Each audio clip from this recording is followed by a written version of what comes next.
Assalamualaikum warahmatullahi wabarakatuh. Perkenalkan, saya Martin Akbar Darmansyah, NPM 2314071015 dari Teknik Pertanian Angkatan 23 Universitas Lampung. Di sini saya akan mempresentasikan tentang motor bakar 4 tak. Pendahuluan. Sejarah motor bakar dimulai pada abad ke-17 dengan penemuan mesin uap, tetapi perkembangan yang signifikan terjadi pada akhir abad ke-19. Pada tahun 1860, Nikolaus Otto menciptakan mesin pembakaran dalam pertama yang efisien, yang dikenal sebagai mesin Otto dengan siklus 4 langkah yang menjadi dasar bagi banyak mesin modern saat ini. Kemudian pada tahun 1876, Gottlieb Daimler dan Wilhelm Maybach mengembangkan mesin yang lebih kecil dan ringan, yang membuka jalan bagi penggunaan motor bakar dalam kendaraan. Sejak saat itu, motor bakar terus mengalami inovasi termasuk teknologi injeksi bahan bakar dan turbocharger. Meskipun saat ini ada pergeseran menuju sumber energi alternatif dan kendaraan listrik, tetapi motor bakar tetap menjadi salah satu sumber utama tenaga untuk kendaraan dan berbagai aplikasi industri. Definisi motor bakar. Motor bakar adalah jenis mesin yang mengubah energi kimia yang terkandung dalam bahan bakar menjadi energi mekanik melalui proses pembakaran. Proses ini melibatkan penghisapan bahan bakar dari udara ke dalam ruang bakar, di mana campuran tersebut dikompresi dan kemudian dinyalakan untuk menghasilkan tenaga. Motor bakar umumnya dibedakan menjadi dua kategori utama, yaitu mesin pembakaran dalam dan mesin pembakaran luar. Bagaimana motor bakar dapat bergerak? Motor bakar bergerak melalui proses pembakaran bahan bakar yang menghasilkan tenaga gas untuk mendorong piston. Gerakan linier piston kemudian diubah menjadi gerakan rotasi oleh poros engkol, yang pada akhirnya digunakan untuk menggerakkan roda atau bagian lain dari mesin. Proses ini terjadi berulang-ulang dalam siklus yang teratur, sehingga menciptakan gerakan yang berkesinambungan. Selanjutnya, komponen-komponen pada mesin motor. Yang pertama, ada valve seat atau dudukan klep. Yang kedua, ada intake port atau lubang masuk yang berfungsi sebagai jalur masuk bahan bakar dan udara dari karburator ke ruang bakar. Udara dan bahan bakar masuk sini menuju ke ruang bakar. Lalu yang ketiga ada oil seal yang berfungsi mencegah oli masuk ke ruang bakar. Yang keempat ada intake valve atau klep masuk yang berfungsi sebagai pintu masuk bahan bakar dan udara ke ruang bakar. Yang kelima ada valve keeper. Valve keeper berfungsi untuk mengunci klep. Yang keenam ada spark plug atau busi yang berfungsi sebagai pematik api untuk proses pembakaran. Yang ketujuh ada adjusting shim yang berfungsi sebagai penghubung noken as dan klep. Yang kedelapan ada camshaft atau noken as yang berfungsi sebagai pengatur durasi buka tutup dari klep. Yang kesembilan ada valve spring atau pair klep yang berfungsi mengembalikan klep ke posisi semula. Yang kesepuluh ada exhaust valve atau klep buang yang berfungsi sebagai pintu buang hasil pembakaran. Yang ke-11 ada valve guide yang berfungsi sebagai tempat bergeraknya klep. Yang ke-12 ada exhaust port atau lubang buang, yaitu jalur pembuangan sisa pembakaran ke knalpot.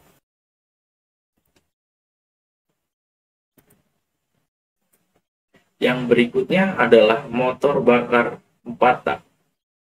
Motor bakar 4 tak akan menjadi pokok bahasan kita pada kali ini. Motor bakar 4 tak adalah mesin yang mengubah energi dari bahan bakar menjadi tenaga mekanis melalui 4 langkah kerja. Langkah-langkah tersebut adalah isap, kompresi, pembakaran, dan buang. Pada langkah isap, udara dan bahan bakar masuk ke ruang mesin. Jadi udara dan bahan bakar itu masuk ke ruang mesin. Lalu langkah kompresi menekan campuran tersebut agar siap dibakar. Jadi pada langkah kompresi piston akan naik ke atas yang menekan campurannya untuk siap dibakar. Pada langkah pembakaran, busi memercikan api yang membakar campuran. Jadi setelah campuran tadi terkompresi, busi akan memercikan api yang memicu pembakaran.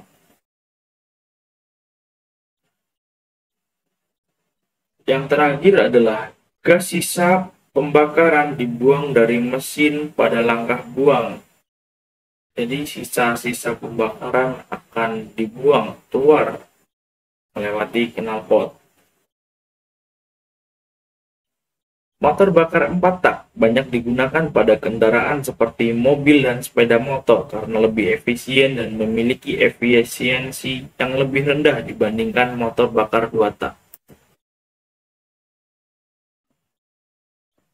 Selanjutnya, penerapan motor bakar 4 tak. Motor bakar 4 tak banyak diaplikasikan pada jenis-jenis kendaraan dan mesin karena efisiensinya yang lebih baik serta emisi yang lebih rendah. Contoh paling umum dari motor bakar 4 tak dalam penerapannya adalah mobil dan sepeda motor, di mana mesin 4 tak memberi tenaga yang stabil dan lebih hemat bahan bakar. Selain itu, motor bakar 4 tak juga digunakan pada peralatan berat seperti traktor, generator, dan mesin kapal kecil.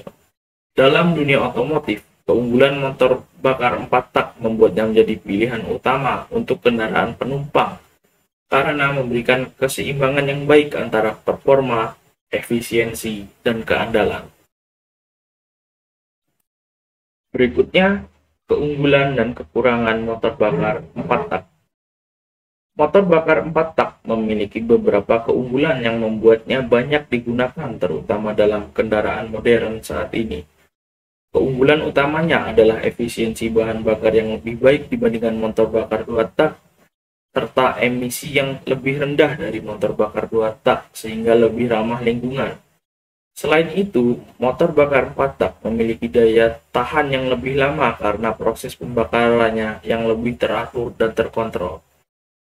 Untuk kekurangannya, motor bakar 4 tak juga memiliki beberapa kekurangan. Salah satunya adalah struktur mesinnya yang lebih kompleks, sehingga biaya produksi dan perawatannya cenderung lebih tinggi dari motor bakar 2 tak. Selain itu, siklus kerjanya memerlukan 2 putaran poros engkol untuk menghasilkan 1 kali tenaga. Motor bakar 4 tak biasanya memiliki tenaga yang lebih rendah per siklus dibandingkan motor bakar 2 tak. Terima kasih. Saya rasa cukup untuk materi motor bakar 4 tak. Saya ucapkan terima kasih. Wassalamualaikum warahmatullahi wabarakatuh.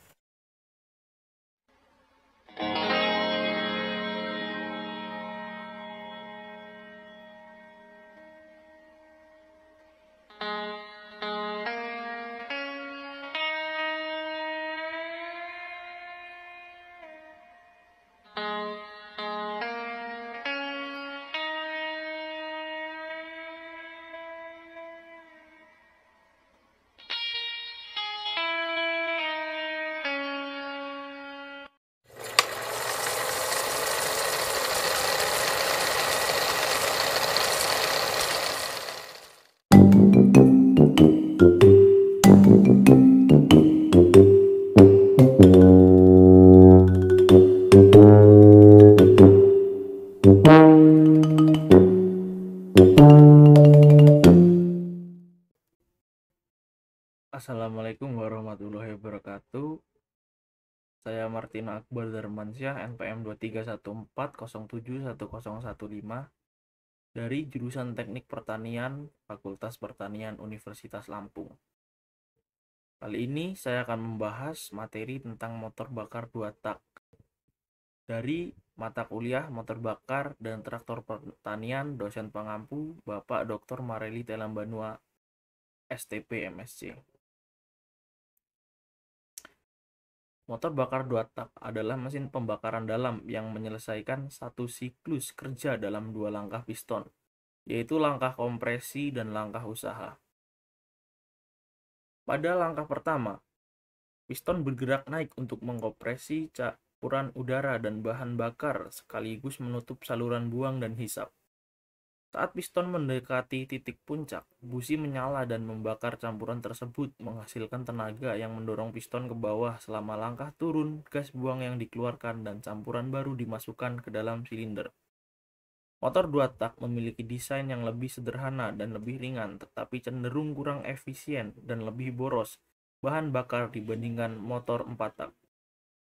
Sejarah motor bakar 2 tak dimulai pada akhir abad ke-19 dengan pengembangan awal oleh Dougal Clerk pada tahun 1878.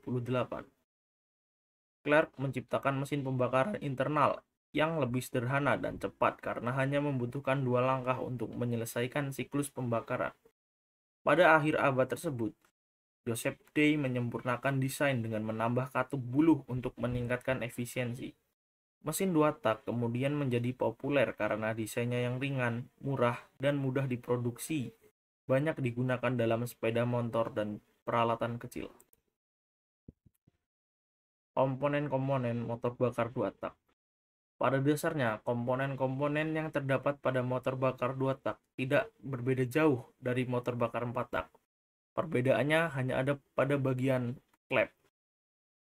Jadi untuk yang pertama, ada silinder.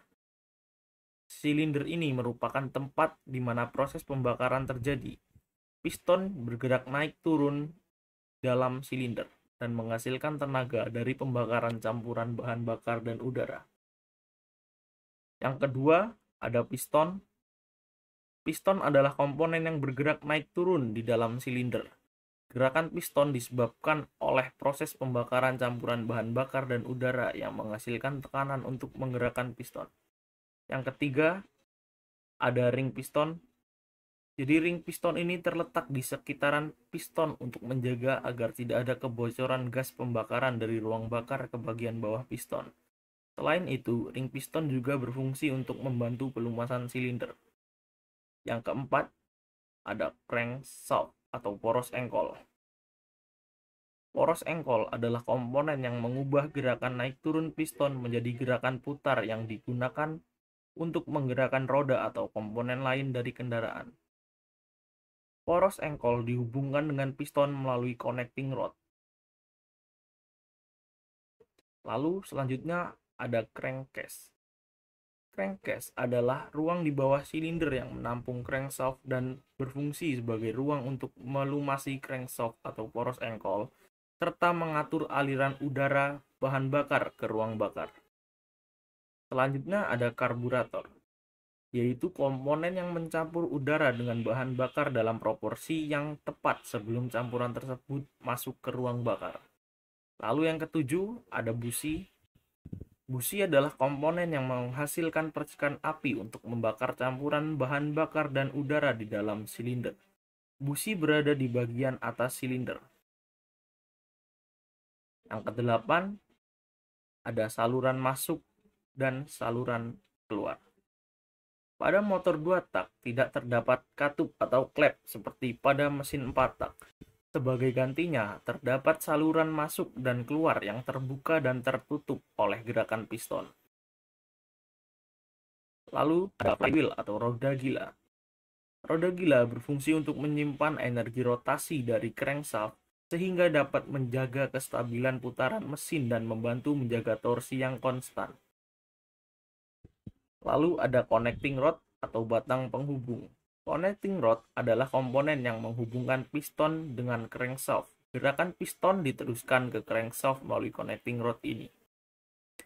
Lalu ada transfer pod, yaitu jalur yang membawa campuran bahan bakar dan udara dari crankcase ke ruang pembakaran saat piston bergerak turun. Lalu yang terakhir ada reed valve.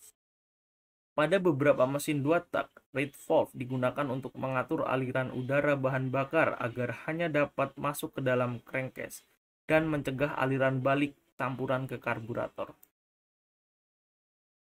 Selanjutnya ada prinsip kerja dari motor bakar 2 tak. Motor bakar 2 tak hanya memiliki 2 siklus kerja. Yang pertama adalah langkah kompresi. Pada langkah ini, piston bergerak dari titik mati bawah naik ke titik mati atas sambil mengompresi campuran udara dan bahan bakar di dalam ruang silinder. Saat piston bergerak ke atas, saluran masuk dan buang tertutup untuk memastikan campuran terperangkap dan terkompresi. Ketika piston mencapai titik mati atas, tekanan dan campuran udara dan bahan bakar meningkat. Di akhir langkah kompresi, busi akan memercikan api untuk memulai pembakaran campuran. Jadi campuran akan terkompresi di sini, lalu busi akan memercikan api. Lalu pada langkah tenaga, setelah campuran udara dan bahan bakar terbakar oleh busi, tekanan tinggi akan dihasilkan pada ruang bakar. Tekanan ini mendorong piston ke bawah dari titik mati atas ke titik mati bawah dan menghasilkan tenaga yang menggerakkan poros engkol. Poros engkol akan bergerak. Ketika piston mendekati titik mati bawah, saluran buang akan terbuka dan gas hasil pembakaran akan keluar pada saat yang sama. Campuran udara dan bahan bakar baru masuk melalui saluran masuk membuka siklus berikutnya. Dan siklus ini akan terus berjalan secara siklik bergantung pada mesin ini masih dalam keadaan hidup atau mati. Jadi ketika piston turun ke bawah, saluran buang akan terbuka sehingga campuran bahan bakar dan udara yang sudah terkompresi dan sudah melalui proses pembakaran akan keluar. Begitu pula pada saluran masuk, saluran ini juga akan terbuka sehingga campuran baru akan masuk. Lalu pada titik mati bawah, piston akan ke bawah. Dan siklus ini akan siklik, jadi kemudian akan dilanjutkan lagi ke langkah kompresi ke atas. Bahan bakar di area sini akan ikut naik ke atas untuk mengisi bagian ruang bakar di bagian atas. Sehingga saat langkah kompresi sudah dilakukan, maka selanjutnya akan terus-menerus dilakukan langkah tenaga dan berulangan ini akan terjadi secara siklik. Perbedaan motor bakar 4 tak dan 2 tak. Pada siklus kerja motor 4 tak terdiri dari 4 langkah, yaitu isap, kompresi, pembakaran, dan buang. Setiap siklus membutuhkan 2 putaran poros engkol untuk menghasilkan 1 kali tenaga. Desain mesin yang lebih kompleks karena ada katup yang mengatur proses isap dan buang. Salah satu perbedaan yang paling utama pada kompresi mesin ada pada katup, yang pada 2 tak itu tidak ada katup atau klep istilahnya. Motor bakar 4 tak lebih efisien dalam penggunaan bahan bakar dan menghasilkan emisi yang lebih rendah. Lalu pada motor bakar 2 tak hanya terdiri dari 2 langkah, yaitu kompresi dan tenaga. Satu siklus pembakaran selesai dalam 1 poros engkol, sehingga motor menghasilkan tenaga yang lebih sering. Desainnya yang lebih sederhana karena tidak ada katup atau klep, melainkan menggunakan saluran untuk isap dan buang. Namun motor 2 tak cenderung lebih boros bahan bakar dan menghasilkan emisi yang lebih tinggi dibanding 4 tak. Emisi yang tinggi ini juga yang mempengaruhi kenapa di zaman sekarang ini sudah jarang terlihat kendaraan yang menggunakan mesin 2 tak. Kalaupun masih ada, itu pun sudah jarang kita temui. Mayoritas masyarakat sekarang sudah menggunakan motor 4 tak.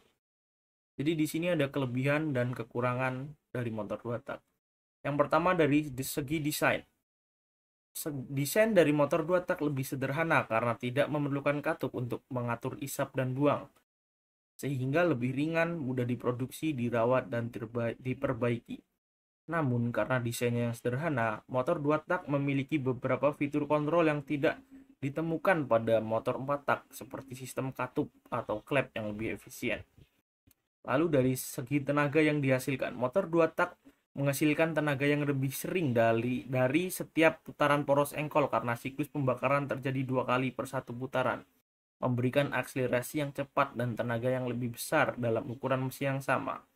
Meskipun pada motor bakar 4 tak menghasilkan tenaga lebih, tetapi efisiensi dari keseluruhan konsumsi bahan bakar bisa lebih rendah dibandingkan motor 4 tak. Kemampuan operasi dari berbagai posisi.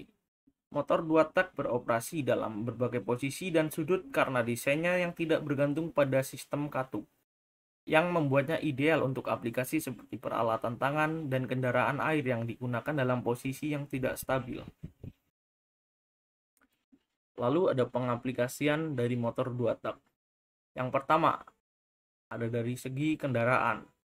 Jadi motor bakar 2 tak digunakan pada sepeda motor ringan, terutama di era sebelumnya. Karena desainnya yang sederhana dan bobot yang ringan, sepeda motor seperti Yamaha R-Acting dan Vespa klasik menggunakan mesin 2 tak yang terkenal karena akselerasinya yang cepat. Lalu yang kedua ada pada peralatan pertanian. Salah satu contohnya ini adalah alat tebang.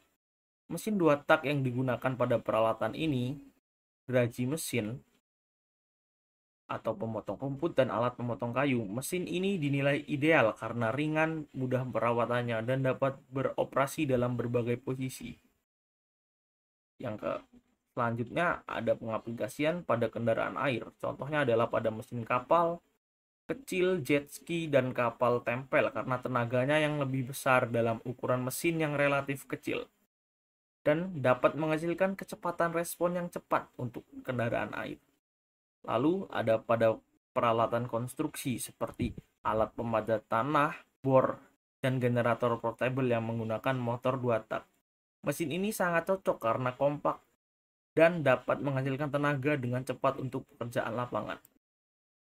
Kesimpulannya, terdapat trade-off antara efisiensi dan tenaga yang dihasilkan dalam motor bakar. Motor bakar 2 tak menghasilkan tenaga yang lebih besar dan akselerasi yang lebih cepat karena proses pembakaran yang terjadi sering dibandingkan motor bakar 4 tak. Jadi pada motor bakar 2 tak itu proses pembakarannya hanya dalam 2 langkah, sedangkan pada motor 4 tak itu membutuhkan 4 langkah untuk sekali pembakaran. Namun, kelebihan ini datang dengan penurunan efisiensi. Perlu digarisbawahi, efisiensi bahan bakar yang akan terasa lebih boros dibandingkan motor bakar 4 tak. Karena sebagian bahan bakar sering terbuang sebelum terbakar sempurna, sehingga konsumsi bahan bakar lebih tinggi dan emisi gas buang yang lebih banyak.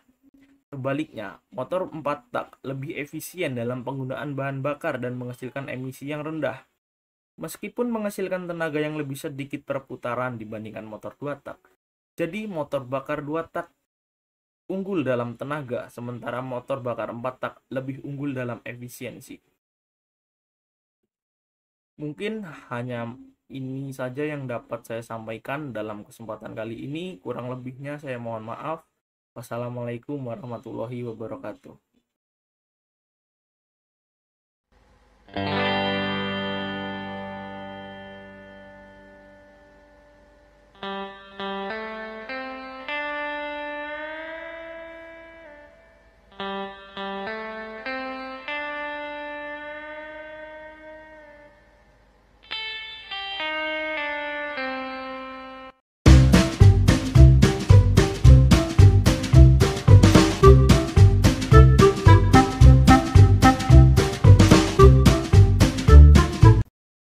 Assalamualaikum warahmatullahi wabarakatuh. Perkenalkan, saya Martin Akbar Darmansyah, NPM 2314071015 dari jurusan Teknik Pertanian Fakultas Pertanian Universitas Lampung. Pada kesempatan kali ini, saya akan membahas tentang motor 4 tak diesel. Jadi, sejarah motor diesel. Mesin diesel pertama kali ditemukan oleh seorang insinyur berkebangsaan Jerman bernama Rudolf Christian Karl Diesel pada tahun 1892. namun ia menerima hak patennya pada tanggal 23 Februari 1893. Misi awal yang diinginkan Rudolf Diesel adalah membuat sebuah mesin yang dapat digunakan dalam berbagai macam keadaan dengan menggunakan berbagai macam bahan bakar, termasuk debu batu bara. Rudolf Diesel mempertunjukkan kehebatan ciptaannya pada Exposition Universelle atau pameran dunia dengan menggunakan bahan bakar minyak kacang atau biodiesel pada tahun 1900. Mesin diesel dirancang untuk lebih efisien daripada mesin uap yang banyak digunakan pada masa itu. Mesin diesel kini digunakan secara luas pada berbagai kendaraan dan peralatan berat. Seiring perkembangan teknologi, mesin diesel semakin canggih dan ramah lingkungan dengan adanya sistem DPF dan SCR. Namun, munculnya kendaraan listrik menjadi pesaing serius bagi mesin diesel. Meskipun demikian, mesin diesel masih relevan, terutama untuk aplikasi yang membutuhkan torsi tinggi dan daya tahan yang lama.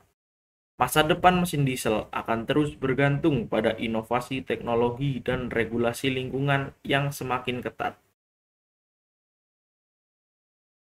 Untuk mesin diesel itu sendiri yang kita bahas pada materi ini yaitu tentang mesin diesel 4 tak atau mesin diesel 4 langkah, yang dimana motor ini menyelesaikan satu siklus dalam 4 langkah piston atau 2 kali putaran poros engkol. Jadi, dalam 4 langkah itu telah mengadakan proses pengisian, kompresi dan penyalaan, ekspansi, serta pembuangan. Titik paling atas yang dapat dicapai oleh gerakan piston pada silinder disebut titik mati atas. Sedangkan titik terendah yang dapat dicapai oleh ujung atas piston pada silinder disebut titik mati bawah. Bila piston bergerak dari titik mati atas sampai ke titik mati bawah atau sebaliknya, di saat itulah dikatakan bahwa piston melakukan satu langkah. Untuk setiap siklus pada motor 4 langkah terdapat 4 langkah piston, yaitu 2 langkah naik dan 2 langkah turun. Akibatnya selama siklus itu berlangsung, poros engkol akan berputar 2 kali. Komponen-komponen pada motor diesel 4 tak. Jadi secara keseluruhan, komponen pada motor diesel 4 tak ini tidak terlalu berbeda jauh dengan komponen motor bensin 4 tak. Namun yang membedakan pada motor diesel yaitu keberadaan fuel injector yang menggantikan fungsi dari busi. Jadi untuk komponennya masih ada blok silinder yang merupakan kerangka utama mesin yang menopang komponen lain, dilengkapi dengan water jacket untuk pendinginan dan lubang oli untuk pelumasan. Lalu ada kepala silinder yang berfungsi sebagai ruang pembakaran dan tempat komponen-komponen seperti klep, camshaft, dan rocker arm. Lalu ada crankshaft yang berfungsi merubah gerakan linear piston menjadi gerakan rotasi untuk menghasilkan tenaga putar. Lalu ada piston dan batang piston yang berfungsi mengatur volume dalam silinder dan meneruskan gerakan naik turun ke crankshaft. Lalu ada flywheel yang berfungsi menyimpan energi putar dan membantu menghidupkan mesin. Lalu ada timing chain yang menghubungkan crankshaft dengan camshaft untuk mengatur waktu buka atau tutup klep. Lalu ada glow plug yang menghasilkan panas untuk membantu pembakaran bahan bakar diesel pada saat mesin masih dalam keadaan dingin. Lalu ada oil pan yang berfungsi menampung oli mesin dan mendistribusikannya ke komponen-komponen lain. Lalu ada valve yang berfungsi mengontrol aliran masuk dan keluar udara dan gas buang dari ruang bakar. Lalu ada timing gear yang berfungsi mengatur waktu buka tutup klep dan injeksi bahan bakar. Lalu ada komponen yang namanya fuel injector yang berfungsi menyemprotkan bahan bakar diesel ke dalam ruang bakar dengan tekanan tinggi dan dalam jumlah yang tepat pada waktu yang tepat sehingga proses pembakaran dapat berlangsung secara optimal. Nah, Jadi pada fuel injector ini menggantikan fungsi dari busi. Mesin diesel tidak memerlukan busi karena menggunakan prinsip pengapian yang spontan. Udara di dalam silinder dikompresi hingga sangat panas, sehingga saat bahan bakar diesel disemprotkan, bahan bakar langsung terbakar. Fuel injector pada mesin diesel bertugas menyemprotkan bahan bakar dengan tekanan tinggi pada waktu yang tepat untuk mendukung proses pembakaran. Berbeda dengan mesin-mesin bensin yang mengandalkan busi untuk menghasilkan percikan api guna membakar campuran udara dan bensin. Lalu ada siklus kerja motor 4 tak diesel. Jadi dalam melakukan siklus kerja juga sebanyak 4 gerakan.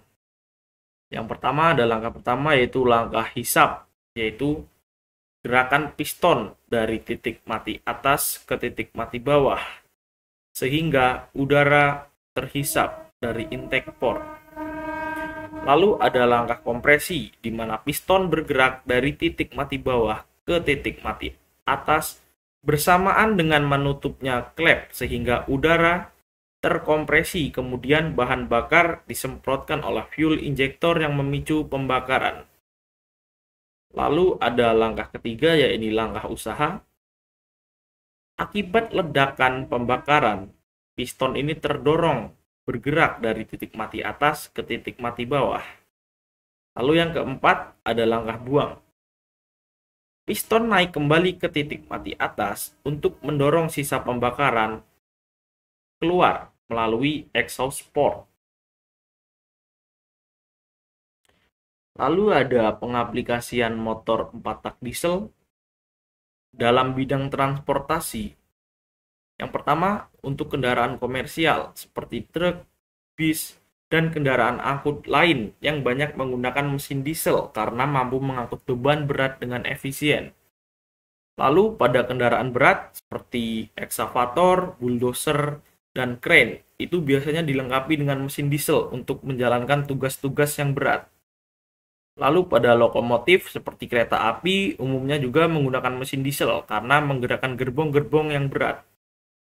Lalu pada kapal-kapal besar, terutama kapal kargo dan kapal penumpang, juga banyak menggunakan mesin diesel sebagai sumber tenaga utamanya. Dalam bidang industri, pada pembangkit listrik, mesin diesel digunakan sebagai generator untuk menghasilkan listrik, terutama di daerah yang tidak terhubung dengan jaringan listrik utama atau sebagai cadangan saat terjadi pemadaman. Pada peralatan pertanian seperti traktor, combine harvester, dan peralatan pertanian lain sering menggunakan mesin diesel juga karena torsi yang besar dan keandalannya. Penerapan pada peralatan konstruksi biasanya digunakan pada alat seperti pompa air, kompresor, dan generator. Lalu pada industri manufaktur, mesin diesel juga digunakan seperti pada mesin perkakas, dan conveyor belt. Jadi mesin diesel tentu saja memiliki keunggulan dan sudah pasti juga punya kelemahan.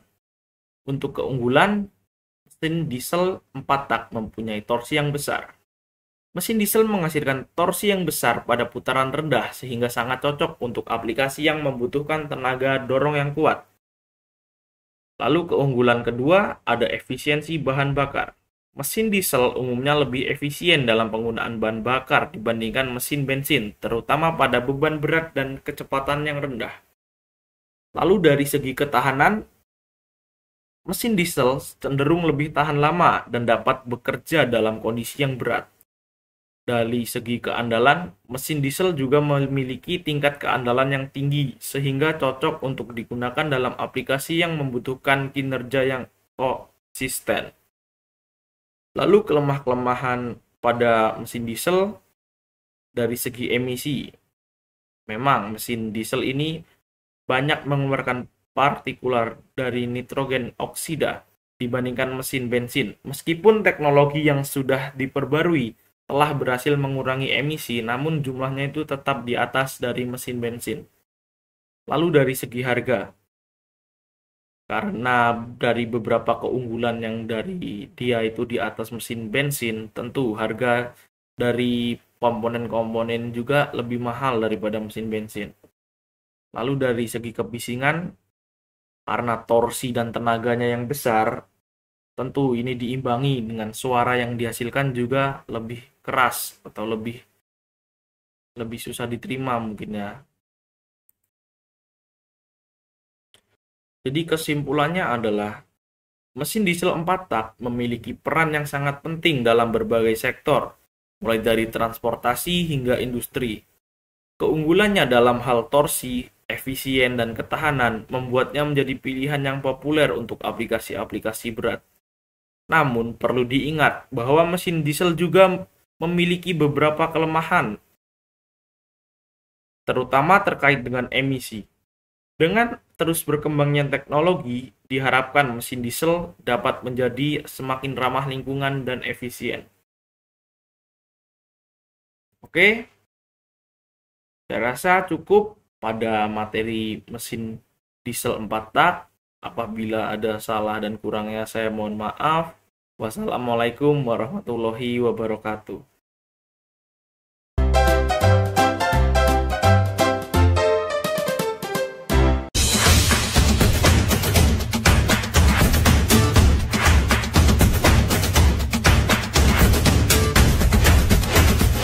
Assalamualaikum warahmatullahi wabarakatuh. Perkenalkan, saya Martino Akbar Darmansyah, NPM 231407115 dari Teknik Pertanian Universitas Lampung.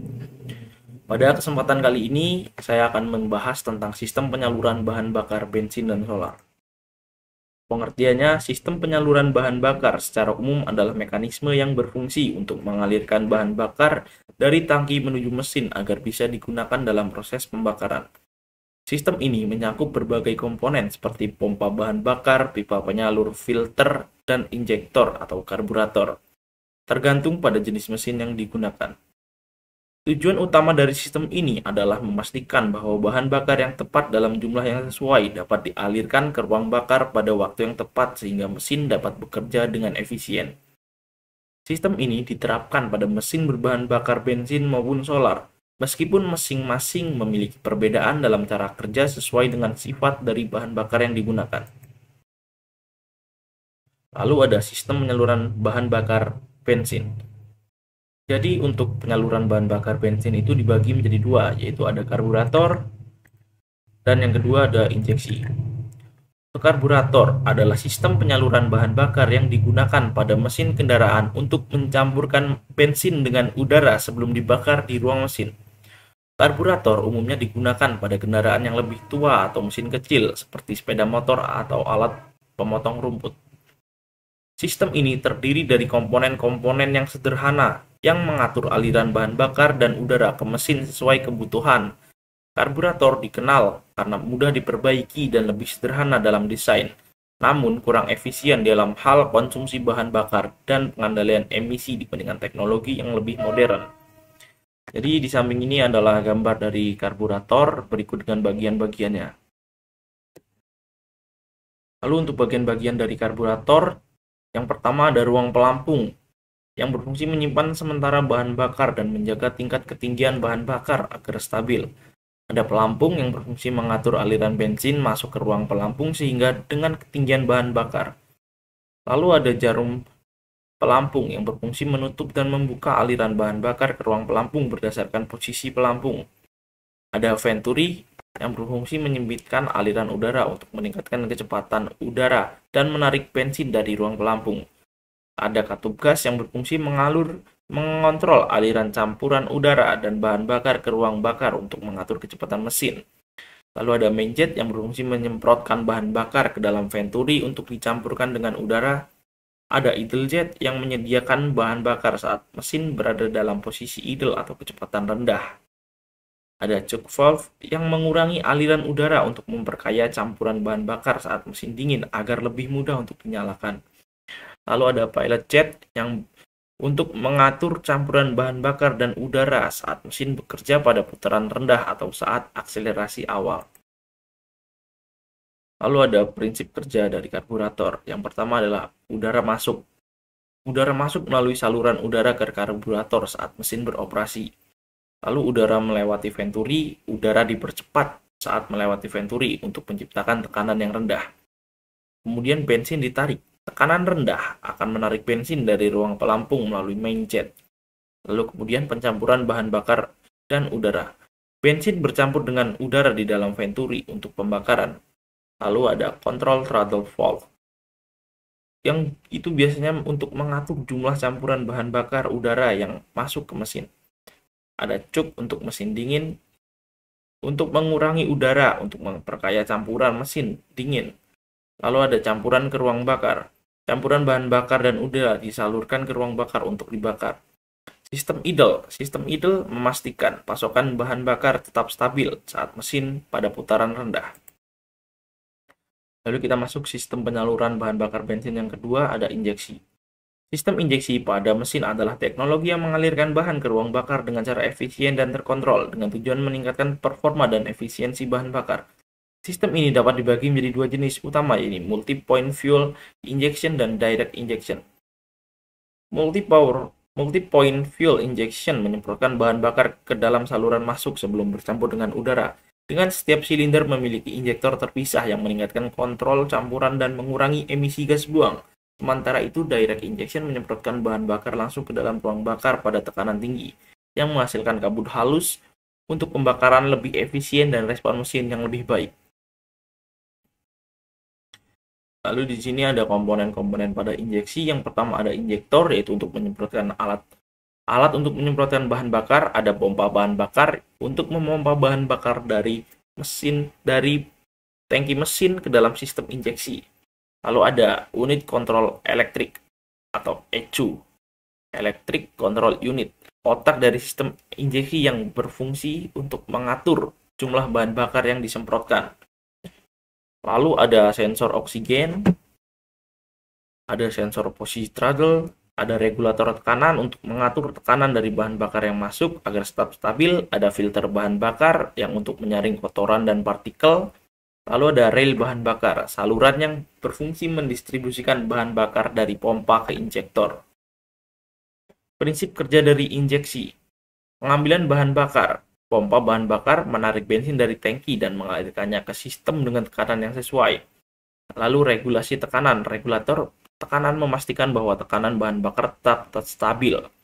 Ada sensor-sensor yang memantau kondisi mesin, kemudian penyemprotan bahan bakar. Ketika mesin membutuhkan tambahan bahan bakar, ECU akan mengaktifkan injektor untuk menyemprotkan bahan bakar. Lalu campuran dengan udara. Bahan bakar yang disemprotkan akan bercampur dengan udara dalam saluran masuk, membentuk campuran yang ideal untuk pembakaran. Lalu kemudian ada pembakaran, lalu pengukuran emisi. Sensor oksigen akan memantau gas buang untuk membantu ECU menyesuaikan campuran bahan bakar dan udara, memastikan emisi tetap dalam batas yang ditentukan. Kemudian ada pengulangan siklus, jadi siklus di atas itu akan terus berulang selama mesin masih dalam keadaan hidup. Ada perbedaan. Sistem karburator dan injeksi tentu merupakan kedua sistem yang berbeda. Pada sistem karburator dan sistem injeksi berbeda dalam cara menyampurkan bahan bakar dengan udara sebelum masuk ke ruang bakar. Karburator menggunakan tekanan udara secara mekanis untuk menarik bahan bakar yang mengakibatkan efisiensi rendah dan emisi tinggi pada karburator. Sementara itu, sistem injeksi menggunakan komponen elektronik dan unit kontrol atau ECU, Electric Controller Unit, untuk menyemprotkan bahan bakar dengan tepat, menghasilkan efisiensi pembakaran yang lebih baik, respon mesin yang lebih cepat, dan emisi yang lebih rendah sehingga lebih umum digunakan pada kendaraan modern. Selanjutnya, kita masuk ke sistem penyaluran bahan bakar solar. Untuk sistem penyaluran bahan bakar solar itu dibagi menjadi dua. Yang pertama ada pompa injeksi otomatis, lalu yang kedua ada common rail diesel. Kita masuk ke tipe yang pertama, ada pompa injeksi otomatis.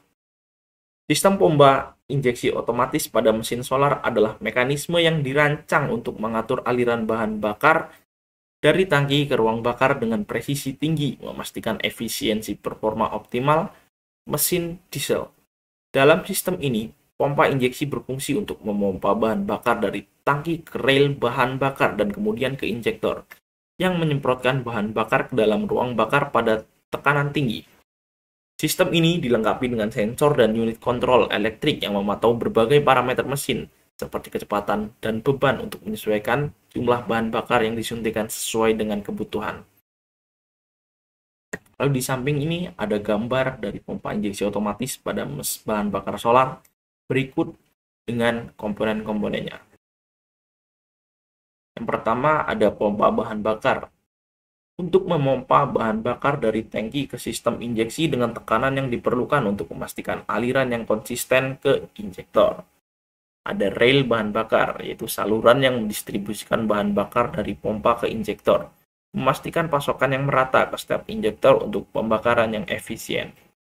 Kemudian ada injektor untuk menyemprotkan bahan bakar ke dalam ruang bakar. Lalu ada regulator tekanan untuk mengatur dan mempertahankan tekanan agar tetap stabil. Ada sensor tekanan untuk mengukur tekanan bahan bakar dalam sistem dan memberikan informasi kepada unit kontrol tentang kondisi pompa dan aliran bahan bakar. Lalu ada filter bahan bakar untuk menyaring kotoran dan partikel. Lalu ada electronic control unit untuk mengolah dan mengontrol jumlah bahan bakar yang disuntikan berdasarkan data dari sensor. Kemudian masuk ke prinsip kerja dari pompa injeksi otomatis. Yang pertama tentu pengambilan bahan bakar. Pompa bahan bakar menarik bahan bakar dari tangki dan mengalirkannya ke rel bahan bakar. Ada regulasi tekanan untuk mengatur tekanan dan memastikan dalam keadaan yang stabil. Ada distribusi bahan bakar. Bahan bakar yang dialirkan melalui rel bahan bakar menuju injektor yang mendistribusikan bahan bakar ke masing-masing silinder mesin. Lalu ada pengukuran dan kontrol. Jadi pengukuran dan kontrol ini semuanya dihandle oleh Electronic Control Unit atau ECU. Kemudian ada penyemprotan bahan bakar. Penyemprotan bahan bakar ini menggunakan alat injektor. Kemudian ada pembakaran, lalu pengulangan siklus. Siklus akan berulang selama mesin masih hidup. Lalu pada tipe yang kedua ada common rail diesel. Common rail diesel adalah sistem injeksi bahan bakar modern yang digunakan pada mesin diesel dan dirancang untuk meningkatkan efisiensi pembakaran dan performa mesin. Jadi tentu pada tipe yang pertama, common rail diesel ini lebih modern, tentu menghasilkan efisiensi yang lebih tinggi. Sistem ini dilengkapi dengan ECU yang memantau berbagai sensor untuk menentukan waktu dan jumlah bahan bakar yang disemprotkan ke ruang bakar. Berbeda dengan sistem injeksi yang masih kuno, common rail memungkinkan injeksi ganda di mana beberapa suntikan bahan bakar dapat dilakukan dalam satu siklus. Lalu di samping sini ada gambar dari common rail diesel. Jadi sini alatnya itu nggak cuma satu. Komponen-komponennya meliputi common rail, yaitu saluran-saluran yang menyimpan bahan bakar di bawah tekanan tinggi. Ada pompa bahan bakar untuk memompa bahan bakar dari tangki ke common rail. Lalu ada injektor, alat untuk menyemprotkan bahan bakar. Ada regulator untuk mengatur tekanan. Lalu ada electronic control unit, yaitu sebagai otak lah dari sistem yang bekerja. Lalu ada sensor tekanan untuk memantau tekanan bahan bakar, sensor oksigen untuk mengatur kadar oksigen dalam gas yang membantu ECU menyesuaikan campuran. Kemudian ada filter bahan bakar untuk menyaring kotoran dan partikel yang ikut masuk sama bahan bakar. Kemudian prinsip kerja, pemompaan bahan bakar. Lalu ada penyimpanan di common rail. Common rail itu bahan bakar disimpan di dalam rail yang menyediakan akses cepat ke injektor tanpa tergantung pada posisi silinder. Ada regulasi tekanan atau penyesuaian tekanan injeksi bahan bakar. Jadi electronic control unit ini mengaktifkan injektor untuk menyemprotkan bahan bakar dari common rail ke ruang bakar pada tekanan tinggi. Ada injeksi ganda. Injektor dapat memasukkan injeksi ganda dalam satu siklus pembakaran untuk menciptakan campuran yang lebih baik. Kemudian pembakaran, kemudian pengulangan siklus. Ada perbedaan dari pompa injeksi otomatis dan sistem common rail diesel. Pompa injeksi otomatis adalah sistem tradisional pada mesin diesel, di mana pompa injeksi menyuplai bahan bakar langsung ke injektor sesuai kebutuhan mesin. Sistem ini mengatur tekanan dan aliran bahan bakar, tetapi tidak memiliki kontrol yang fleksibel sehingga dapat menghasilkan emisi yang lebih tinggi dan performa mesin yang kurang optimal. Di sisi lain, sistem common rail diesel adalah teknologi yang canggih yang menyimpan bahan bakar di dalam rail pada tekanan tinggi, memungkinkan injektor untuk menyemprotkan bahan bakar dengan lebih tepat dan melakukan injeksi ganda dalam satu siklus pembakaran. Tujuan diadakan pengembangan dari pompa injeksi otomatis ke common rail diesel tentu untuk meningkatkan efisiensi pembakaran, tenaga mesin, dan mengurangi emisi gas buang, menjadikannya pilihan utama untuk kendaraan diesel saat ini. Kesimpulannya, sistem penyaluran bahan bakar baik untuk bensin maupun solar sangat penting untuk menjaga mesin kendaraan. Pada mesin bensin, sistem ini dapat menggunakan karburator atau injeksi bahan bakar yang meningkatkan efisiensi dan mengurangi emisi. Sementara itu, mesin diesel mengandalkan pompa injeksi mekanis atau common rail untuk menyalurkan solar dengan tekanan tinggi. Masing-masing sistem memiliki keunggulan dan tantangan, sehingga pemeliharaan yang baik dan pemahaman cara kerjanya sangat penting untuk memastikan efisiensi bahan bakar, performa optimal, dan emisi yang rendah. Dengan demikian, pemilik kendaraan perlu menyadari pentingnya sistem penyaluran bahan bakar untuk mendukung kinerja dan keindahan kendaraan. Sekian dari saya untuk materi penyaluran bahan bakar bensin dan solar. Apabila ada kurang dan lebihnya, saya mohon maaf. Wassalamualaikum warahmatullahi wabarakatuh.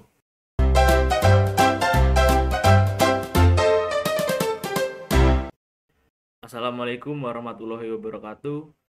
Kenalkan, saya Martino Akbar Darmansyah, NPM 2314071015 dari Teknik Pertanian Universitas Lampung. Pada kesempatan kali ini, saya akan menjelaskan mengenai materi sistem pendinginan dan kelistrikan. Video ini dibuat berdasarkan tugas video dari mata kuliah motor bakar dan traktor pertanian dosen pengampu Bapak Mareli Telam Banua. Jadi sistem pendinginan. Sistem pendingin pada kendaraan berfungsi untuk menjaga suhu mesin agar tetap dalam kisaran yang aman selama operasional. Mesin kendaraan menghasilkan panas tinggi akibat proses pembakaran bahan bakar di dalam silinder. Jika panas ini tidak dikendalikan, suhu mesin dapat naik secara berlebihan yang menyebabkan kerusakan serius pada komponen mesin. Sistem pendingin bekerja dengan mengalirkan cairan pendingin melalui blok mesin di mana cairan tersebut menyerap panas. Kemudian, cairan ini dipompa ke radiator yang melepaskan panas ke udara melalui kipas dan aliran udara alami saat kendaraan bergerak. Komponen penting lainnya dalam sistem ini termasuk termostat yang mengatur kapan cairan pendingin itu mengalir ke radiator dan pompa air yang menjaga sirkulasi. Cairan pendingin yang digunakan biasanya adalah campuran air dan antifreeze. Dengan menjaga suhu mesin tetap stabil, sistem pendingin memastikan kinerja mesin yang efisien dan mencegah kerusakan yang memperpendek usia mesin. Komponen sistem pendingin. Yang pertama ada radiator, yaitu komponen yang membuang panas dari cairan pendingin ke udara melalui aliran udara dan kipas. Ada cairan pendingin atau coolant, yaitu campuran air dan antifreeze yang berfungsi menyerap panas dari mesin dan mencegah pembekuan atau overheating.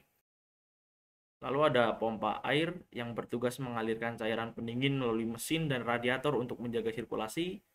Kemudian ada termostat untuk mengontrol aliran cairan pendingin dengan membuka atau menutup jalur sirkulasi berdasarkan suhu mesin. Kemudian ada kipas pendingin untuk membantu mengalirkan udara melalui radiator untuk mempercepat proses pendinginan, terutama saat mesin dalam keadaan diam. Kemudian ada selang pendingin untuk menghubungkan komponen sistem pendingin seperti radiator dan blok mesin untuk melarikan cairan pendingin. Kemudian ada reservoir cairan pendingin, yaitu wadah penyimpanan cairan. Ada blok mesin, yaitu tempat cairan pendingin mengalir untuk menyerap panas yang dihasilkan selama pembakaran dalam mesin. Jadi kurang lebih seperti ini untuk dari sistem pendingin pada mesin. Kemudian ada prinsip kerja sistem pendingin. Panas dari mesin. Saat mesin beroperasi, panas dihasilkan dari proses pembakaran bahan bakar di dalam silinder. Jadi proses pergerakan piston itu dalam blok mesin itu tentu akan menghasilkan panas. Sirkulasi cairan pendingin. Pompa air mengalirkan cairan pendingin melalui blok mesin di mana cairan tersebut menyerap panas dari mesin. Nah, jadi keadaan ruang bakar itu dalam keadaan panas, kemudian cairan pendingin atau water coolant ini mengalir ke area sekitar blok mesin, di mana cairan tersebut tentunya akan menyerap panas, kemudian disirkulasikan. Kemudian prinsip selanjutnya adalah kontrol suhu oleh termostat. Termostat mengatur aliran cairan pendingin tetap tertutup saat suhu mesin masih rendah dan membuka saat mesin mencapai suhu optimal. Jadi termostat ini akan membuka saat suhu itu panas, artinya cairan pendingin akan bersirkulasi, kemudian akan menutup saat suhu mesin itu dingin, yang dimana artinya saat mesin dalam keadaan dingin, cairan coolant atau cairan pendingin tidak akan bersirkulasi. Kemudian ada transfer panas ke radiator. Setelah menyerap panas dari mesin, cairan pendingin dialirkan ke radiator, tempat panas dilepaskan ke udara luar. Jadi ini panas yang terbawa akan diarahkan ke radiator. Radiator sendiri itu adalah tempat panas itu dibuang ke udara lepas. Kemudian ada bantuan kipas pendingin. Kipas membantu mempercepat pendinginan dengan mengalirkan udara melalui radiator, terutama saat kendaraan berhenti atau bergerak lambat. Ya, ini sebagaimana fungsi kipas yang seharusnya, yaitu tujuannya adalah untuk mendinginkan mesin secara langsung. Kemudian ada siklus tertutup, yaitu cairan pendingin bersirkulasi secara berulang dalam sistem tertutup, menjaga suhu mesin tetap stabil dan mencegah overheat.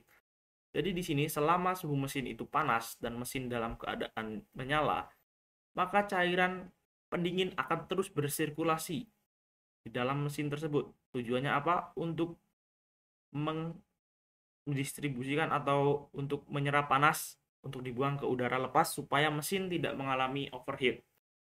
Kemudian prinsip yang terakhir ada reservoir pendingin, yaitu reservoir menyediakan cadangan cairan pendingin jika diperlukan oleh sistem selama proses pendinginan. Jadi, saat bersirkulasi cairan pendingin itu volumenya akan terus berkurang karena panas jadi menguap istilahnya. Nah, reservoir ini tugasnya adalah untuk menyuplai, di mana dalam sirkulasi itu tidak boleh kekurangan cairan pendingin. Kemudian ada tipe sistem pendingin. Yang pertama ada sistem pendingin cairan atau liquid cooling system. Sistem ini menggunakan cairan pendingin, biasanya campuran air dan antifreeze, yang beredar melalui saluran di dalam blok mesin. Cairan ini menyerap panas dari mesin, kemudian dipompa ke radiator, di mana panas dilepaskan ke udara. Radiator dibantu oleh kipas yang mempercepat pelepasan panas. Komponen utama dari sistem pendingin cairan atau liquid cooling system sendiri itu ada radiator, pompa air, termostat, selang pendingin, kipas, dan cairan pendingin. Keuntungan dari sistem liquid cooling system lebih efisien, memungkinkan mesin beroperasi pada suhu optimal dalam berbagai kondisi. Jadi di sini keuntungannya itu tentu lebih efisien daripada sistem kipas. Kemudian suhu optimal itu dapat diatasi dengan liquid cooling system ini. Pengaplikasiannya yaitu pada kendaraan-kendaraan modern yang banyak kita jumpai, seperti pada mobil, truk, dan motor bermesin besar. Kemudian di sini ada tipe yang kedua, yaitu sistem pendingin udara atau air cooling system. Jadi sistem ini mendinginkan mesin dengan mengalirkan udara langsung ke permukaan mesin.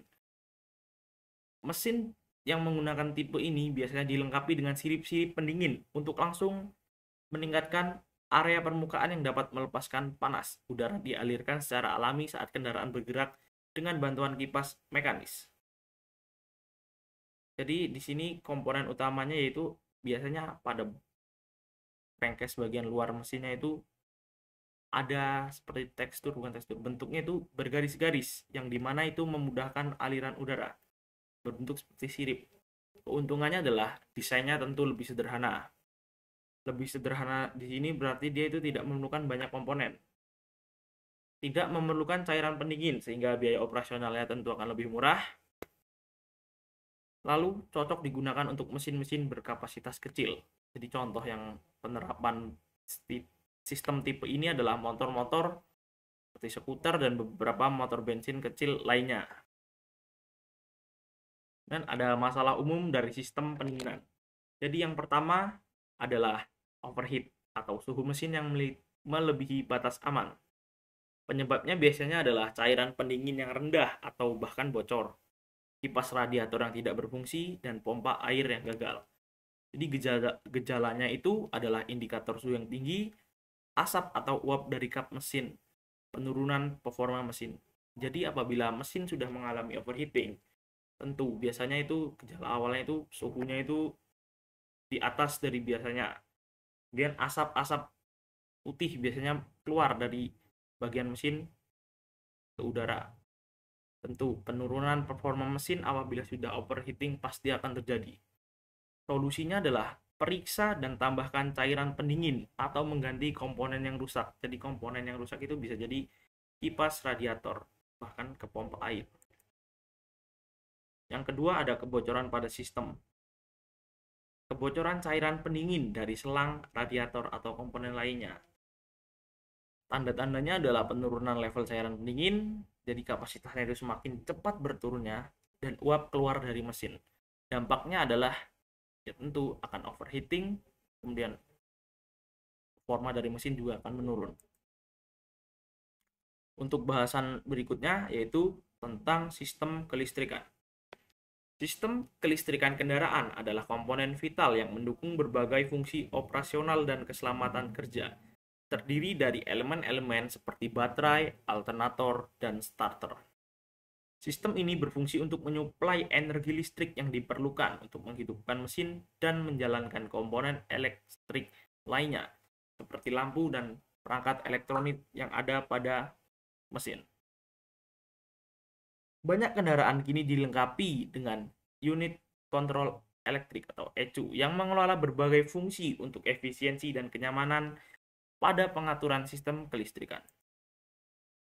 Jadi di sini kita bisa melihat komponen-komponen pada sistem kelistrikan. Ada baterai, sumber yang berfungsi sebagai sumber tegangan, kemudian alternator yang menghasilkan listrik dan mengisi ulang baterai setiap mesin berjalan. Jadi baterai di sini kemungkinan habisnya itu kecil karena selama mesin itu berjalan, maka baterai akan terus diisi.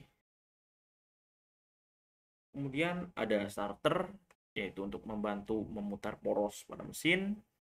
Ada kabel dan konektor, sistem pencahayaan yang termasuk lampu-lampu yang ada pada kendaraan. Ada ECU, ECU ini ya Electric Control Unit untuk mengatur semua komponen yang ada pada sistem kelistrikan. Kemudian ada sensor dan aktuator.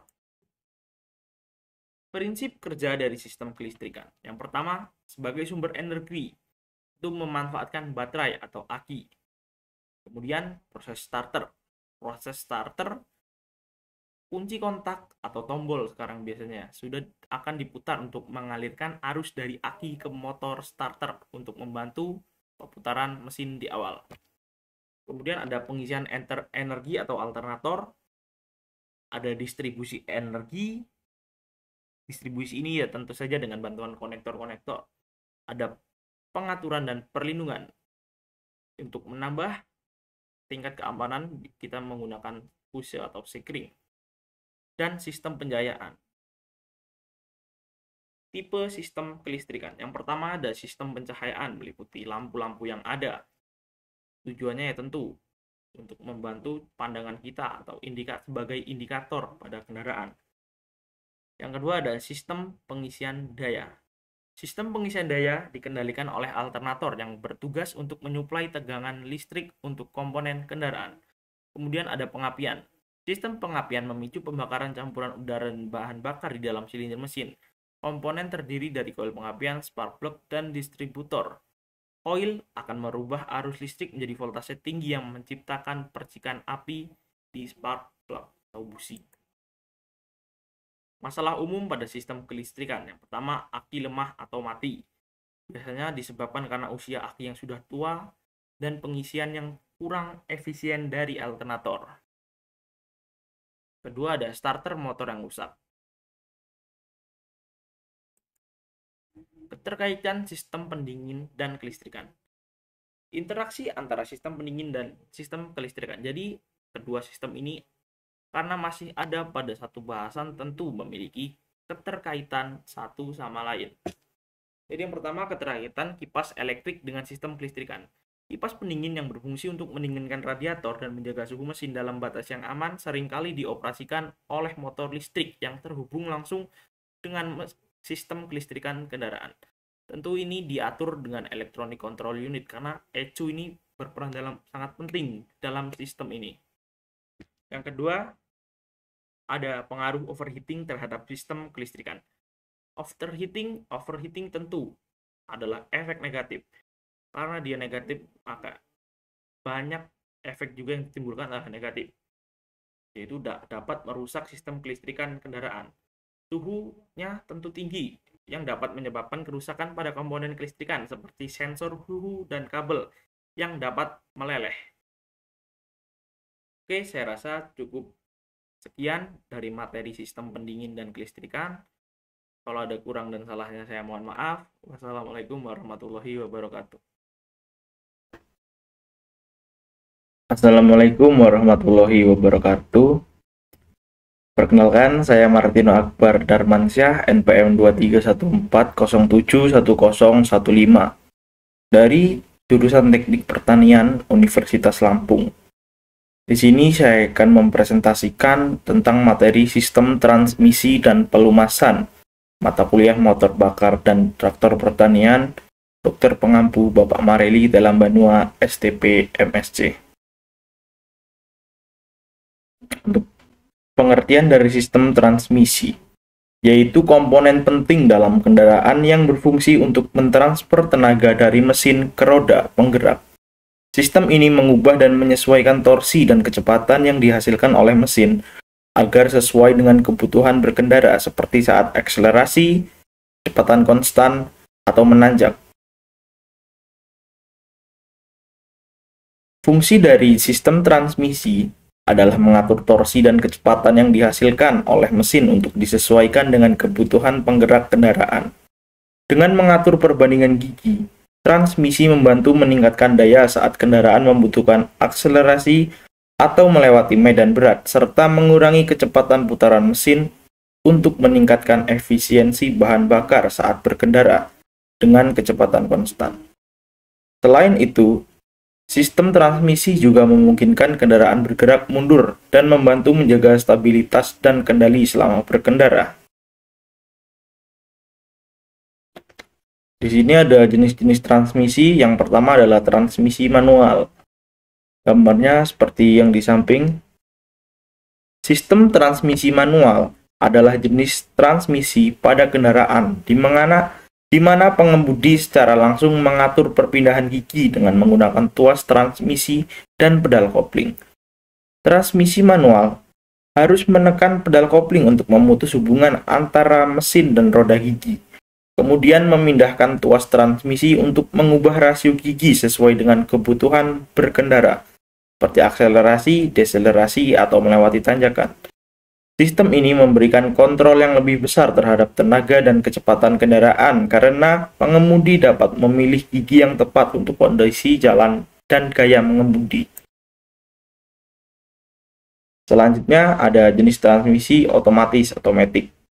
Sistem transmisi otomatis atau transmisi matic yang lebih kita kenal adalah jenis sistem transmisi pada kendaraan yang secara otomatis mengatur perpindahan gigi tanpa intervensi langsung dari pengemudi. Pada transmisi ini, perpindahan gigi terjadi dengan bantuan perangkat hidrolik, elektronik, dan mekanis yang bekerja untuk menyesuaikan rasio gigi berdasarkan kondisi kecepatan kendaraan dan beban mesin. Sistem ini menghilangkan kebutuhan akan pedal kopling dan tuas transmisi sehingga memberikan kenyamanan lebih bagi pengemudi, terutama saat berkendara di kondisi lalu lintas yang padat. Dengan transmisi otomatis, kendaraan dapat mengoptimalkan efisiensi tenaga dan kenyamanan berkendara tanpa memerlukan usaha manual untuk mengubah gigi. Lalu di sini ada komponen-komponen dari transmisi manual dan otomatis. Pada transmisi manual adalah gambar yang di sebelah kiri, dan transmisi otomatis ada di gambar yang sebelah kanan. Pada bagian ini terlihat ya bahwa yang transmisi otomatis itu walaupun dia tidak menggunakan kopling, tapi komponennya lebih kompleks. Yang pertama, kita akan menjelaskan tentang komponen-komponen yang ada pada transmisi manual. Jadi yang pertama itu ada kopling, yaitu untuk memutus dan menghubungkan aliran tenaga dari mesin ke transmisi saat perpindahan gigi. Kemudian ada gigi transmisi, yaitu serangkaian roda gigi yang mengatur rasio untuk menyesuaikan torsi dan kecepatan kendaraan. Lalu ada tuas pemindah gigi, yaitu yang digunakan oleh kita untuk memindahkan gigi sesuai kebutuhan. Kalau pada motor biasanya itu ada di bagian kaki sebelah kiri, sedangkan kalau pada mobil itu ya yang di tangan. Kemudian ada input shaft, yaitu poros yang menerima tenaga dari mesin dan menggerakkan gigi di dalam transmisi. Lalu ada output shaft, yaitu poros yang meneruskan tenaga dari gigi transmisi ke roda penggerak kendaraan. Lalu ada synchronizer, yaitu yang menyamakan kecepatan antara gigi dan poros saat perpindahan gigi, sehingga perpindahan gigi menjadi lebih halus. Nah, kalau synchronizer ini nggak ada, mungkin perpindahan antara mungkin dari gigi 1, 2, 3 itu akan menghentak, tep. Tapi karena ada synchronizer, maka perpindahan giginya itu terasa lebih halus.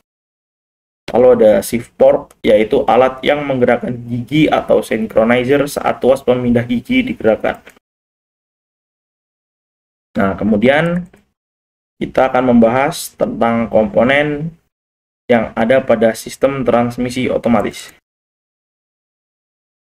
Oke, jadi yang pertama itu ada torque converter, yaitu yang menghubungkan mesin dengan transmisi dan memungkinkan perpindahan tenaga dengan mulus tanpa kopling manual sambil meningkatkan torsi dan akselerasi. Kemudian ada planetary gear set, yaitu yang mengatur rasio gigi menggunakan susunan roda gigi matahari, planet, dan ring yang memungkinkan perubahan rasio secara otomatis. Kemudian ada hydraulic system, yaitu alat yang menggunakan tekanan cairan untuk mengoperasikan kopling dan rem di dalam transmisi serta mengatur perpindahan gigi. Kemudian ada valve body, yaitu komponen yang mengarahkan aliran cairan hidrolik untuk mengontrol perpindahan gigi di dalam transmisi. Lalu ada clutch and bend, yaitu untuk mengunci dan melepaskan bagian tertentu dari planetary gear set, sehingga memungkinkan perpindahan gigi. Kemudian ada governor, modulator, dan sensor, yaitu yang mengatur kapan perpindahan gigi terjadi berdasarkan kecepatan kendaraan, beban mesin, dan kondisi berkendara lainnya. Lalu yang terakhir ada Transmission Control Unit atau TCU, yaitu yang mengelola perpindahan gigi secara elektronik dengan membaca data dari sensor dan mengatur valve body untuk perpindahan gigi yang optimal. Kemudian ada prinsip kerja dari transmisi manual. Jadi yang pertama itu ada pemutusan tenaga dengan kopling. Saat pengendara menekan kopling, hubungan antara mesin dan transmisi itu akan terputus, sehingga tenaga dari mesin tidak langsung diteruskan ke roda gigi. Kemudian ada pemilihan gigi menggunakan tuas pemindah gigi, yaitu pengemudi memegang kontrol penuh untuk memindah gigi melalui tuas, misalkan dari gigi 1 untuk akselerasi awal hingga naik terus ke gigi 5 atau lebih. Kemudian ada pengaktifan synchronizer. Saat tuas transmisi dipindahkan, synchronizer bekerja untuk menyamakan kecepatan putaran gigi dan poros sehingga perpindahan gigi berlangsung halus tanpa hentakan. Kemudian ada penghubungan kembali tenaga dari mesin ke transmisi. Jadi setelah gigi itu berhasil dipindah, maka mesin akan langsung terhubung. Kemudian ada pengaturan torsi dan kecepatan. Rasio gigi yang dipilih akan menentukan torsi dan kecepatan dari kendaraan. Jadi untuk akselerasi biasanya menggunakan gigi rendah dan kecepatan itu untuk yang gigi lebih tinggi. Kemudian ada perpindahan gigi ulang sesuai kebutuhan berkendara. Nah, di sini tentunya kalau kita berkendara itu nggak mungkin akan pelan terus dan tidak mungkin akan berkecepatan tinggi terus. Nah, itu tergantung kondisi kendaraan, kondisi jalan, dan keramaian jalan itu bagaimana. Jadi kita yang mengatur kontrol penuh atas ini. Kemudian untuk beberapa kendaraan itu ada yang namanya gigi mundur. Untuk bergerak mundur, pengemudi menggeser tuas ke posisi gigi mundur yang mengubah putaran arah roda. Ini biasanya terdapat pada kendaraan roda 4. Kemudian ada prinsip kerja dari transmisi otomatis. Yang pertama itu ada torque converter menghubungkan mesin dengan transmisi. Lalu pemilihan gigi secara otomatis yang akan dilakukan oleh sistem, pengoperasian sistem hidrolik, valve body mengatur aliran cairan hidrolik, perpindahan gigi dilakukan tanpa intervensi pengemudi. Nah, bagian ini, perpindahan gigi terjadi secara otomatis sesuai kebutuhan berkendara yang akan dibaca oleh sensor, seperti saat akselerasi, deselerasi, atau saat beban berubah. Lalu ada penggunaan sensor dan unit control atau transmisi atau TCU. Kemudian ada mode gigi mundur seperti yang awal, tapi bedanya ini otomatis. Tapi kalau pada bagian gigi mundur ini tetap akan diatur oleh pengendara. Kemudian ada fungsi overdrive dan penguncian gigi. Lalu di sini ada keunggulan dan kelemahan dari sistem transmisi manual dan otomatis. Untuk manual, keunggulannya adalah kontrol penuh atas perpindahan gigi oleh pengemudi, lalu lebih efisien dalam penggunaan bahan bakar. Kemudian ada biaya perawatan yang lebih rendah. Untuk kelemahannya, membutuhkan keterampilan lebih untuk pengemudi, karena di sini bukan hanya, kalau pada sepeda motor itu bukan hanya tangan yang bekerja, tapi kaki juga ikut bekerja untuk mengatur gigi, beda dengan yang motor matic. Kemudian kurang nyaman dalam lalu lintas yang padat, tentu saja, karena kalau lalu lintas dalam keadaan padat, kita akan lebih sering untuk gonta-ganti gigi. Kemudian perpindahan gigi dapat kurang halus. Ini mungkin karena kurangnya pengalaman dari pengemudi, atau mungkin cara kita memainkan pedal gas dan kopling itu yang masih kurang tepat waktu kita melakukan pergantian gigi. Kemudian pada sistem transmisi otomatis, yaitu mempunyai keunggulan kenyamanan saat berkendara tanpa perlu mengoperasikan kopling. Ya, tentu benar. Kemudian ada perpindahan gigi yang halus. Nah, karena perpindahan gigi ini dilakukan secara otomatis, jadi perpindahan gigi ini terkesan lebih halus. Kemudian ada mudah digunakan terutama untuk pengemudi baru. Ya, tentu saja. Kemudian untuk kelemahannya yaitu konsumsi bahan bakar yang biasanya lebih tinggi, biaya perawatan dan perbaikan yang lebih mahal, kemudian respon akselerasi yang bisa lebih lambat dibandingkan transmisi manual. Ya, ini karena kita tidak memegang fungsi penuh dari perpindahan transmisi. Kalau pada yang manual kan kita bisa memilih untuk akselerasi itu kita bisa menggunakan gigi rendah. Kemudian untuk mengejar top speed atau kecepatan tentu kita akan mengganti gigi yang lebih tinggi. Itu atas kontrol kita sendiri sebagai pengemudi. Namun pada otomatis semua ini akan diatur oleh sistem dengan pembacaan yang diambil dari data real time. Kemudian ada masuk ke materi sistem pelumasan.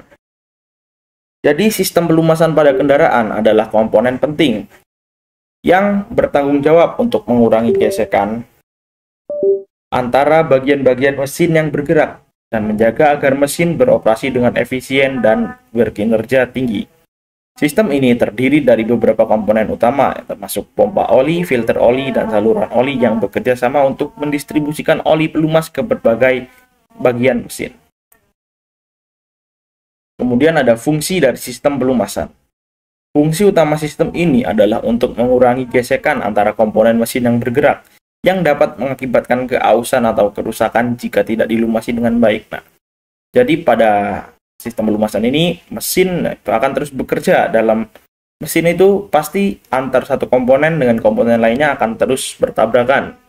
Nah, jika tidak ada sistem pelumasan, lama-kelamaan komponen-komponen itu akan tergerus yang mengakibatkan keausan. Kemudian ada jenis-jenis pelumas. Yang pertama itu ada pelumas cair. Pelumas cair seperti minyak, mesin, dan oli pelumas adalah jenis pelumas yang paling umum digunakan dalam kendaraan. Ini berfungsi untuk melumasi komponen mesin, mengurangi gesekan, dan mendinginkan bagian yang panas, dan membersihkan kotoran serta partikel dari dalam mesin. Ada berbagai jenis minyak mesin termasuk oli dan oli sintetik, yang masing-masing memiliki keunggulan dan kekurangan. Jadi sesuai dari penggunaan kita saja cocoknya itu pakai yang mana. Apakah cocok memakai oli mineral atau yang sintetik. Kemudian ada pelumas padat. Pelumas padat itu dapat berubah seperti grafit dan molybdenum disulfida yang digunakan dalam kondisi tertentu di mana pelumas cair tidak efektif pada suhu ekstrim atau tekanan tinggi. Ya, ini bisa digunakan pada suhu ekstrim atau tekanan tinggi karena Dia itu memiliki pelumasan yang baik dan mampu mengurangi gesekan antar permukaan yang bergerak sehingga digunakan dalam aplikasi seperti bantalan dan poros yang berputar. Kemudian ada pelumas semi cair, yaitu pelumas yang menggabungkan sifat antara yang cair dan yang padat, sehingga ditemukan dalam bentuk pasta atau gel. Jenis pelumas ini dirancang untuk memberikan perlindungan yang lebih baik di area yang mengalami tekanan tinggi dan suhu ekstrim. Kemudian ada komponen-komponen dari sistem pelumasan. Jadi yang pertama itu ada sumber pelumas, yaitu menampung oli mesin yang digunakan untuk pelumasan dan berbagai fungsi reservoir utama. Kemudian ada oil pump, yaitu yang mengalirkan oli dari oil pan ke seluruh bagian mesin untuk memastikan semua komponen yang bergerak dan mendapatkan pelumasan yang cukup.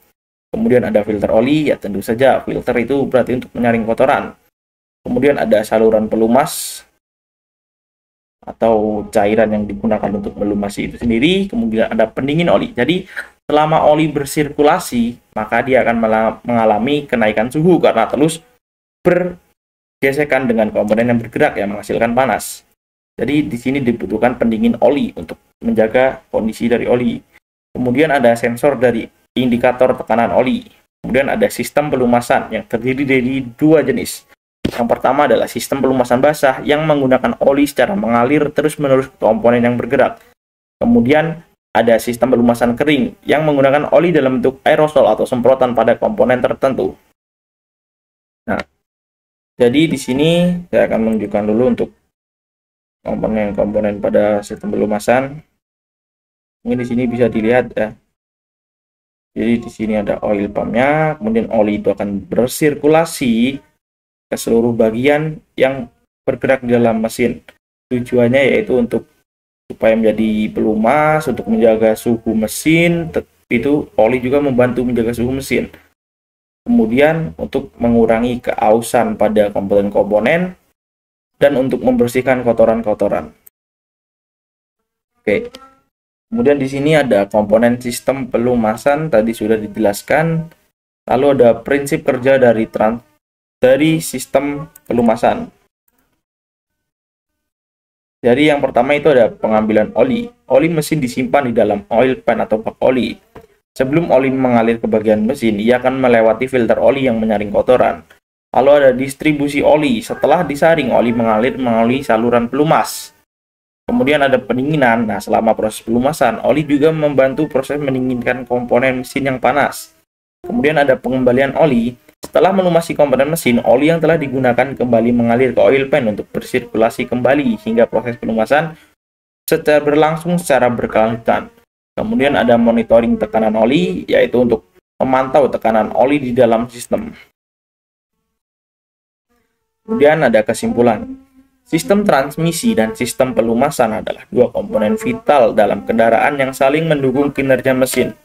Sistem transmisi baik manual ataupun otomatis bertugas untuk mengatur perpindahan tenaga dari mesin ke roda penggerak yang memastikan kendaraan dapat beroperasi dengan efisiensi dan kenyamanan. Namun masalah seperti perpindahan gigi yang tidak halus, kerusakan kopling, atau kerusakan pada torque converter dapat terjadi dan perlu penanganan segera untuk mencegah kerusakan yang lebih lanjut. Di sisi lain, sistem pelumasan berfungsi untuk mengurangi gesekan dan mendinginkan komponen mesin dengan memastikan aliran oli yang bersih dan cukup. Kemudian masalah pada sistem pelumasan seperti tekanan oli rendah, kebocoran oli, atau filter yang tersumbat dapat menyebabkan overheat atau kerusakan pada komponen mesin. Penanganan yang tepat dapat membantu mengoptimalkan kinerja mesin dengan memeriksa rutin dan perawatan yang berkala, serta penting untuk menjaga kinerja optimal kedua sistem ini, sehingga kendaraan dapat berjalan secara lancar dan aman. Oke, mungkin itu saja yang dapat saya sampaikan pada kesempatan kali ini. Apabila ada kurang dan salahnya saya mohon maaf. Wassalamualaikum warahmatullahi wabarakatuh.